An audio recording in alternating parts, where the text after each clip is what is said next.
श्री योग वशिष्ठ महारामायण निर्वाण प्रकरण 107वां सर्ग।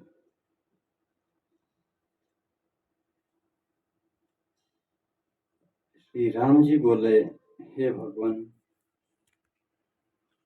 अब मुझे शांति पद प्राप्त हुआ है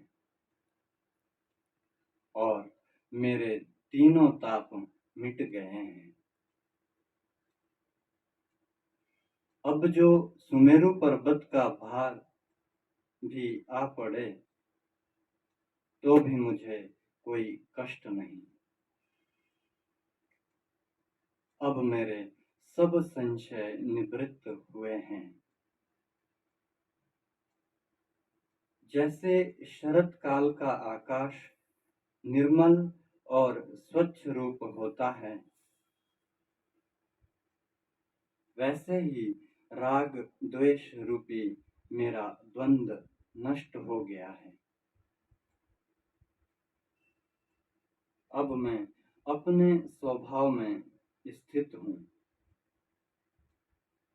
परंतु एक प्रश्न है, कृपा करके उसका उत्तर दीजिए।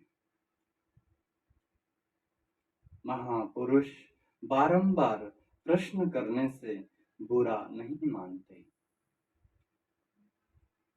हे भगवान, आप कहते हैं कि सब ब्रह्म ही है,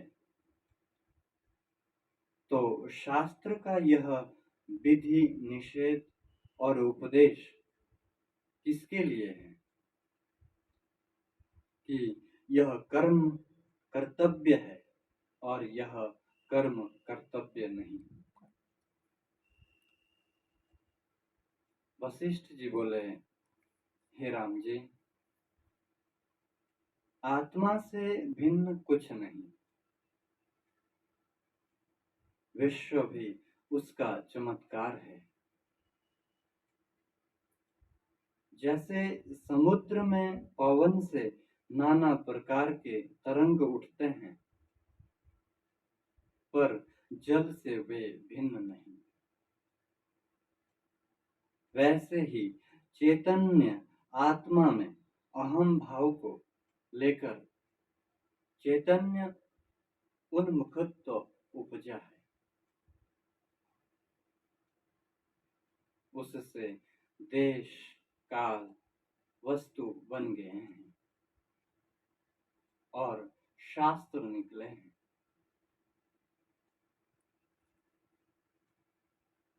फिर फुरने से उसके दो रूप हुए हैं, एक विद्या और दूसरा अविद्या।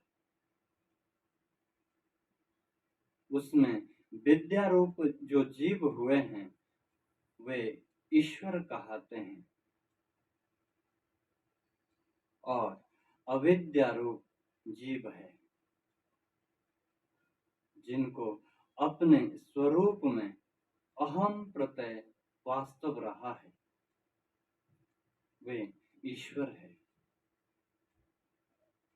और जिनको स्वरूप का प्रमाद हुआ और जो संकल्प विकल्प में बहते हैं, वे जीव दुखी हैं।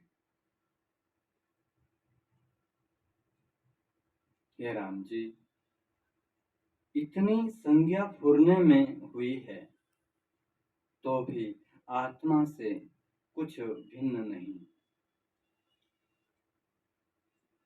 जैसे एक ही रस फूल फल और वृक्ष हुआ है, रस से भिन्न कुछ नहीं।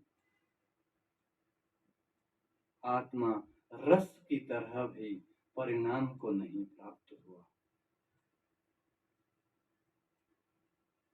फुरने से ईश्वर, जीव और विद्या अविद्या हुए हैं, आत्मा में कुछ नहीं।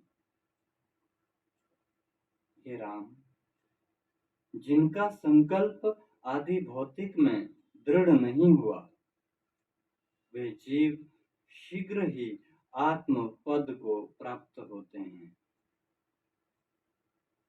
और उनको आत्मा का साक्षात्कार भी शीघ्र ही होता है। जिनका संस्कार आदि भौतिक में दृढ़ हुआ है, वे चिरकाल में